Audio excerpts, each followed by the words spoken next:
and I'll come back. No.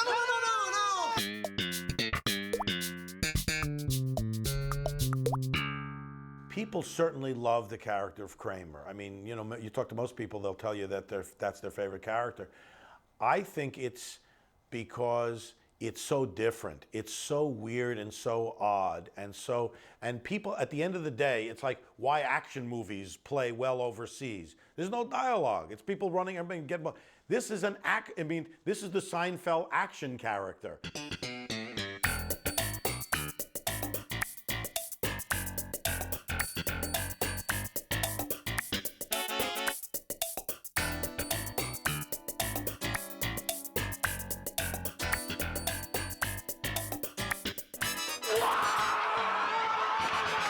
Michael Richards had been on Fridays. We had both been on Fridays together. I said, I'd do the Friday show if I can have 1,000 pounds of dirt on a set.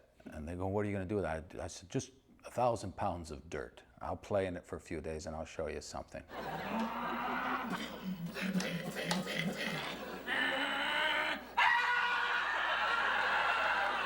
I was a big Michael Richards fan. I didn't know Michael. I was not familiar with Michael Richards at all. I had seen him from Fridays, and he used to go on Jay Leno those years. I don't know that I know Michael now, to tell you the truth. I'm not sure I'm so familiar with Michael Richards now either. He was one of those very special, very rare talents that I had seen in my years in the business. The character of Kramer was based on my real next-door neighbor, Kenny Kramer. My neighbor was a guy who would come in, take a lot of my food, and he was a guy who didn't work, really, or if he did, nobody really knew what he did, but what I knew is that he was in that apartment 22 out of the 24 hours of the day. People who ask me if Michael met with me to study me, the answer is no. He did not want to have anything to do with knowing about me. He just, you know, Larry wrote the words and he interpreted it himself. I played him very slow and behind everything going on around him, presuming that he had really no contact with people. That's how the character was written, as a guy who came into Jerry's house, took his food, and was there all the time and didn't work, and could be a little overbearing at times, and kind of did pretty well with the ladies too, I might add. Larry knows me like a book, and so a lot of the ingredients of me, you know, the golf, the entrepreneurism, the hot tubs, raging heterosexuality, all that is me. But of course, Michael, you know, did his thing. Michael, of course, brought his own personality into the part, and he created a character that really wasn't that evolved over the years. It certainly wasn't what was originally intended. He wasn't quite sure where I was going with this character. It didn't quite fit into how he saw Kramer, and we know it was Kenny, and his experiences there with him in New York. I took it. I wasn't going to look a gift horse in the mouth. When an actor is doing better with something than you've conceived it, you say, go ahead. Jerry, I'm going to find your stuff. I'm going to solve it. I'm on the case, buddy. I'm on the case. Yeah, don't investigate. Don't pay me back. It was an accident. I made a mistake.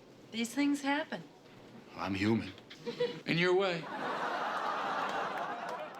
In one of the very first episodes, I remember Michael Richards turning to exit and hitting the door jamb and shaking the whole set and everybody falling down laughing. And that was the beginning of Kramer in many ways. And I remember Larry David being concerned that Kramer was getting too big and too crazy. Nobody knew how to write for Michael. Nobody knew how to write for that sensibility that he's got.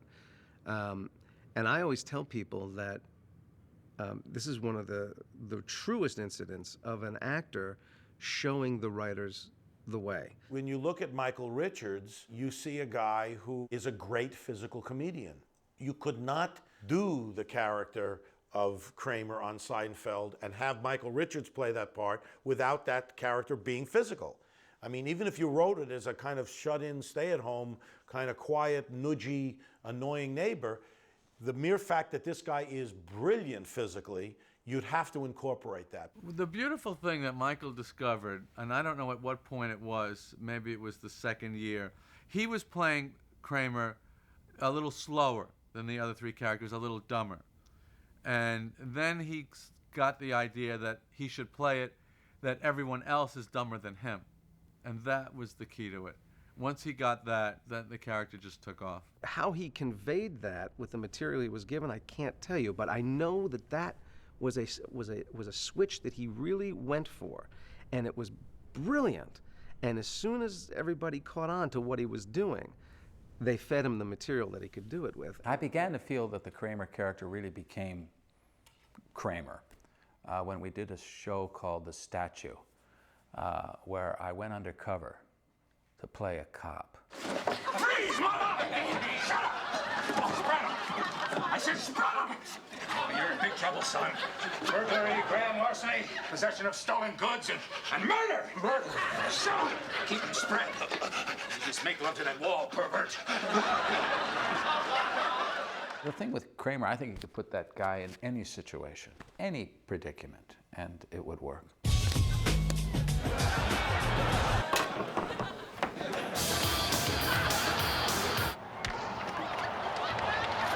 I'm starting a Peterman reality bus tour! Check it out!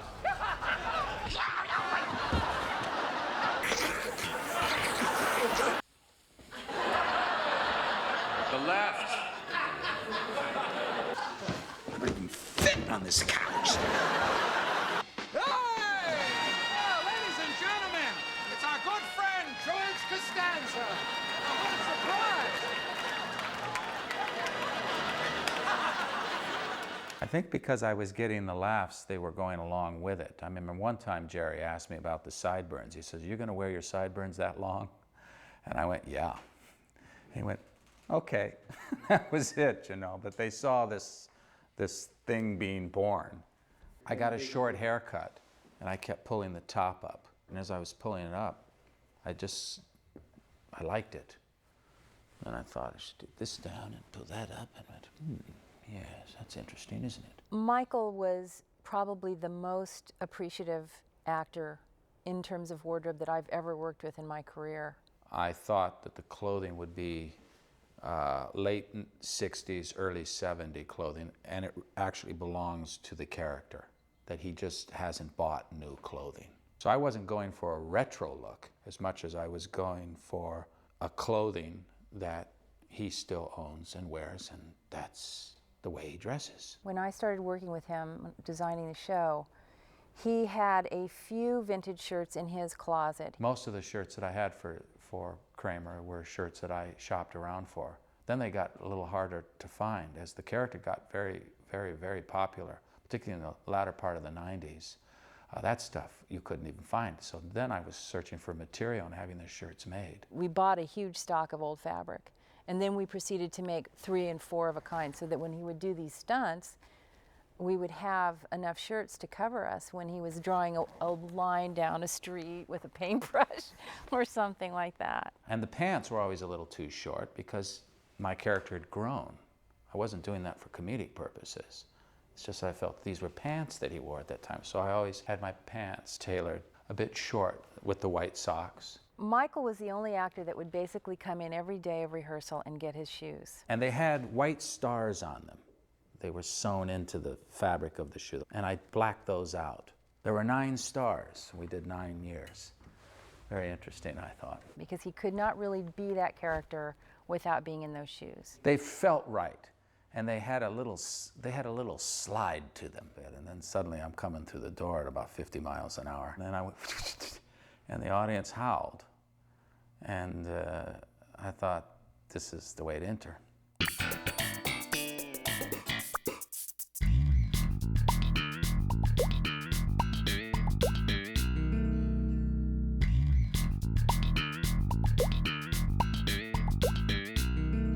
I felt that was Kramer's way of sliding into life. It was a metaphor of just coming in, and he's ready to go. Literally, one of the doors came off the hinges one time, and we tried to find the best hardware we possibly could, and we had 3 or 4 sets on hand, just from one day to another, just to change the hardware. I do remember that door getting destroyed by the end of the season every year. There came a point in, I think maybe it was the 3rd season, where he would start entering now and getting this wild applause from the audience. Yeah! All right. It sort of reminded me a little bit of TV from the 50s, like Jackie Gleason, when Ed Norton used to come into the house. And I don't know, it went on for a while, and then I thought, I don't know, it's just kind of, it's a little distracting. I understood why Larry wanted the audience to stop the applauding when I would come in, because it really threw the tempo of the show off. We would all stand there, and we had so much show to do. And it took up precious seconds that we needed in editing. Sometimes at the end of a scene, we needed a stronger button, a stronger line, and the writers would be staying around, and I go, wait, let's just do it, or I'd get the line, and I wouldn't even say the line, I'd just do it, you know, or I think I used to do a. Well, he was always doing it. He would always try to find a way, and he would do it differently on every take. He would try to find a way to give it that extra little pop, and he always did. You know, I got that idea from an old sitcom called My Little Margie, where she used to go, grrr, you know, whenever she'd get into trouble.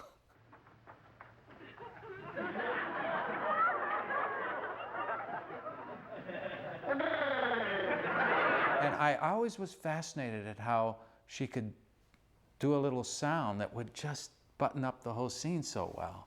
So I used to look for sounds or faces or things like that. Yeah.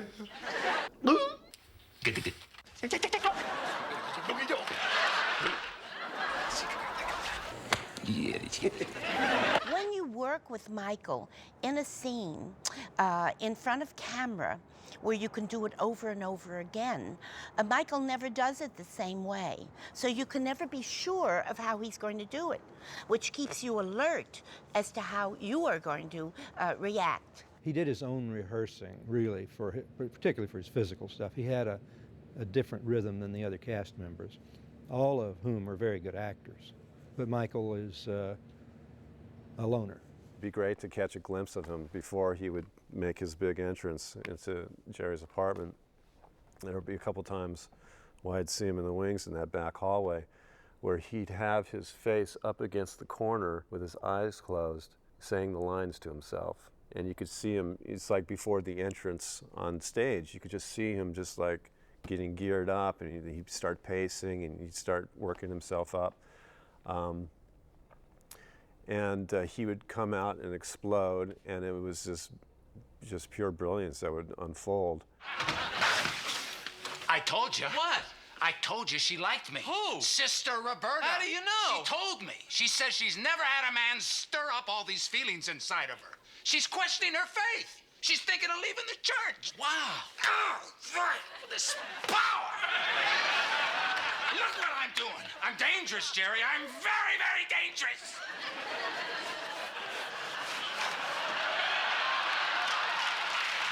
I loved exploring the sexuality of Kramer. I always wondered, how does this guy do it? Just being physical, just being truthful. Kramer had feeling. Kramer was always saying what was on his mind, and I think a woman enjoys that. It's amazing how many beautiful women live in New York. I actually find it kind of intimidating. Well, you're as pretty as any of them. Just need a nose job.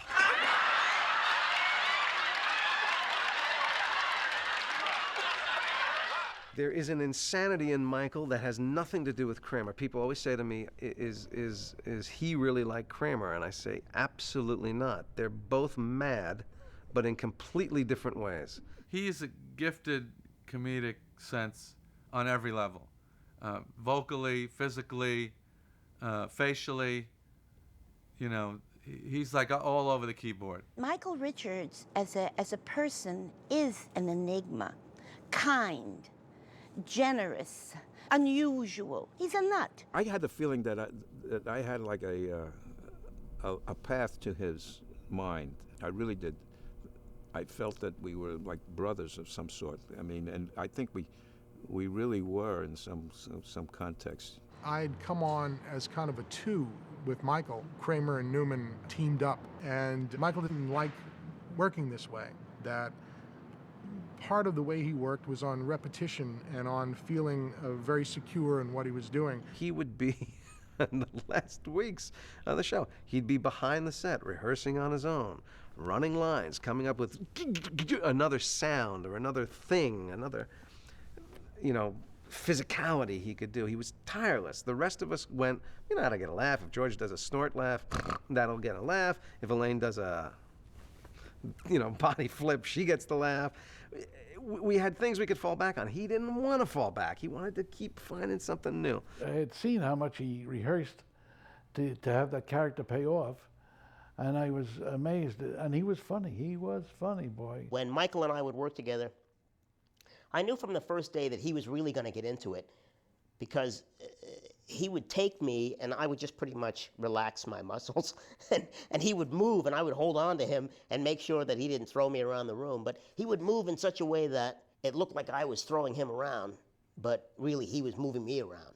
A lot of times when you're on a set, a sitcom set, you do your scene and you go back to your room, or you just hang out on stage and wait around for your next scene to come up. But Michael and I would go off to whatever set we were supposed to be on and rehearse all the physical stuff, So it definitely helped our relationship, and it helped me from getting injured.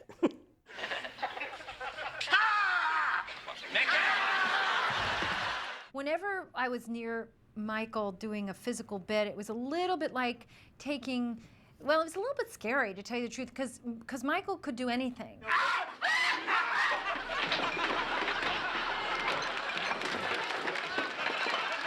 As a matter of fact, Michael hit me in the head with golf clubs once and cut my eye in the middle of shooting. And this was right on the, I don't remember what episode that was, but he had golf clubs. And it was right before we shot it, I said, "Are you going to be okay with that?" And he goes, "Don't worry, I've never hurt anyone." I swear to you, he said that. And then I got a huge shiner and a big cut right here. Oh, was a rebel. Oh, all right? Yeah. You all right? Oh, yeah. I'm not all right. I love him with all my heart, though. And I will tell you that watching these, in anticipation of this interview, watching all these shows, Michael Richards kicks ass in the comedy department. Here's to feeling good all the time.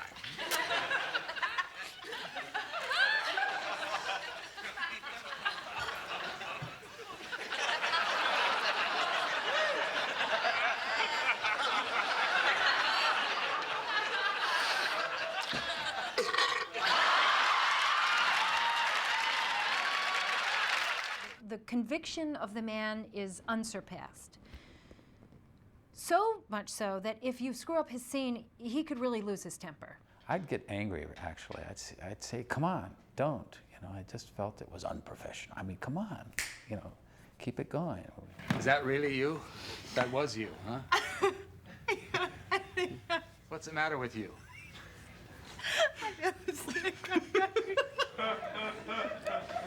Stick around a while. Or we'll beat you with a 4x4. I never broke character. It's like being in church. You're not supposed to laugh in church. It's sort of the same thing working, because it's so serious. The work is so serious. Maybe I was taking things too seriously. I think I'll let you do it. It's easy. Just do it quickly.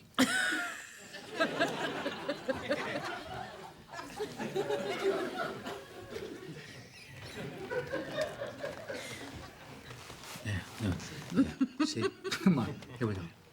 Come on. No. She kicked me in the balls. I can't work.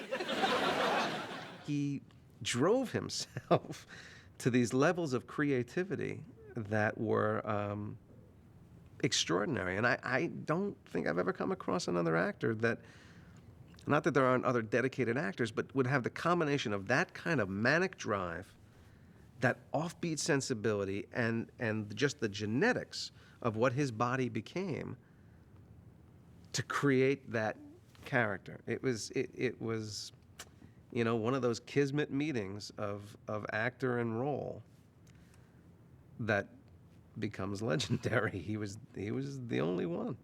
The Emmy goes to Michael Richards.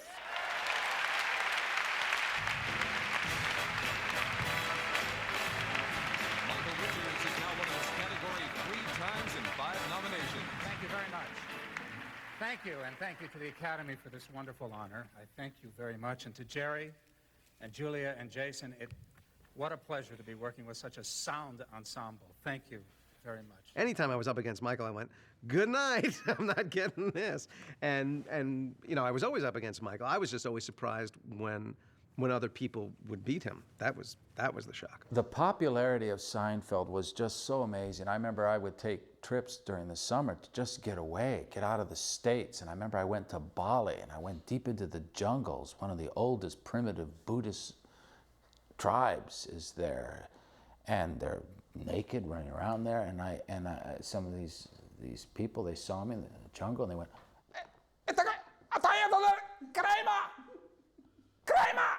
and they went running, and I found out later they had a long cable stretched 1,000 feet through the jungle to this hut where they had a television. And they would all get in there at night and watch this episode dubbed in some language. Ouais, il avait bu quelque chose et ça a commencé à sortir par son nez. Bon, et après? Je vais avoir un rôle dans le film. Je te jure. Mais c'est super. I didn't realize until after Seinfeld was over just what an impact that show had. My God, you know, people are grateful for those nights weekly where they got to watch a show they all loved. That's amazing to be a part of that kind of experience. I'm grateful for that. All this time, I'm trying not to be me. I'm afraid to face who I was. But I'm Cosmo, Jerry. I'm Cosmo Kramer, and that's who I'm going to be. From now on, I'm Cosmo.